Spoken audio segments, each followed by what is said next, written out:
we are old enough to compare to some little extent. And it seemed that a man killed his dentist because he pulled out the wrong tooth. The man got so mad, he turned around and I said, my God, look at the difference. Because this is one of the fun stories as a child I would hear from my father was that the dentist had pulled out his wrong tooth.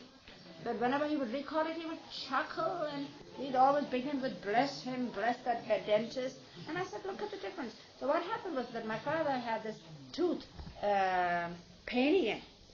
My father didn't have false teeth, even though he died a good old age. Nor did he have glasses. My mother, of course, had. But there was this one molar was paining. Maybe it was a wisdom tooth, whatever it was. So in those days, you didn't go to a dentist. Not necessary. You went to your family doctor. He would do everything. And the compounder, the one who dispensed the medicines, you often went straight to him. You needn't even go to the doctor. So he would dress your wound, or he would think which laxative is best for you, or things like that. Little sort of first aid things the compounder would do too. But your doctor also saw to your teeth, unless it was so bad that they sent you to a specialist, which meant dentist. You understand? You didn't go to the specialist all the time. So here was my father, sitting in a chair. He pointed out to him which tooth it was. So there was no anesthesia in those days either, at least not in Pune and this particular doctor thing anyway. So there were two helpers, one compounder and one that was cleaning the office, holding my father tight. My father saying it was not necessary, but no, they held him. So then when he was trying to pull out the tooth, father was struggling because he was trying to tell him, stop, it's the wrong tooth. But the more he struggled, the harder they clung on to him and hold him so tight, the more he struggled and said, so anyway, he couldn't do anything and they pulled out the wrong tooth. So then the doctor said, look at this old man. I thought he was such a brave fellow and he was struggling.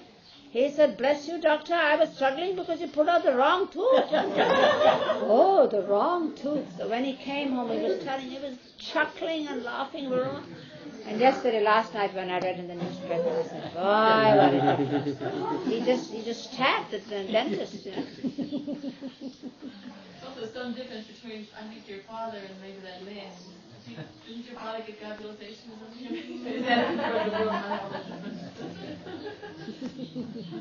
Well, the difference, yes. My father would bless everybody, anybody. You know. In fact, when he was displeased, he would first bless you. And I always knew when that happened to me, the father's displeased about something that I've done. May God bless you. May God do you good. I said, I've done something wrong. What is it? But in India, in my days, when I was youngster, there was a common thing. When a person used to get angry, he says, oh my good man, when will you listen to them? That was the abuse. Good man. Bhala manas. Sare samajh bhala manas kamte. In vernacular. Bhala manas. Good man.